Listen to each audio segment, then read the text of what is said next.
అవివాహితను పెళ్లి చేసుకుంటానని నమ్మించాడు. ఫోన్లో చాటింగ్ చేస్తూ ఆమె ప్రమేయం లేకుండా నగ్న వీడియోలు, స్క్రీన్ షాట్ ఫోటోలు తీసి తన కోరిక తీర్చాలని బలవంతం చేశాడు. లేదంటే నగ్నంగా ఉన్న ఫోటోలు సోషల్ మీడియాలో పోస్ట్ చేస్తానని బెదిరించి ఆమె ఆత్మహత్యకు కారకుడైన కామాంధుడు కటకటాల పాలయ్యాడు. వివరాల్లోకి వెళ్తే మార్కాపురం జిల్లా పామూరు మండలం అయ్యవారిపల్లి గ్రామానికి చెందిన మాధవి పామూరులో ఒక ప్రైవేటు స్కూల్లో టీచర్గా పనిచేసేది.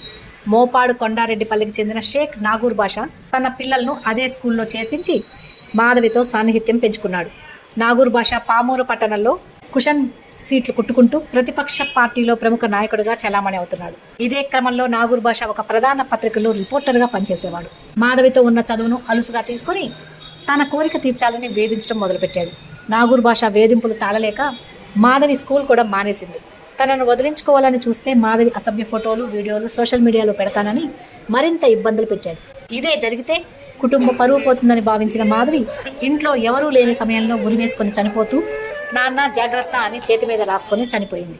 కేసు నమోదు చేసి అమాయకురాలి ఆత్మహత్యకు ప్రేరేపించిన నాగూర్ బాషాను అరెస్టు చేసి కనిగిరి కోర్టులో హాజరు నిర్మించి పామూరు సిఐ మాకినేని శ్రీనివాసరావు, ఎస్ఐ కట్ట అనూప్ విలేకరులకు తెలిపారు. అయ్యవారిపల్లికి చెందిన బోడా మాధవి 24 సంవత్సరాలు అనే మహిళ సెయింట్ మార్క్ స్కూల్లో గత సంవత్సరంన్నర నుంచి టీచర్గా పనిచేస్తుంది.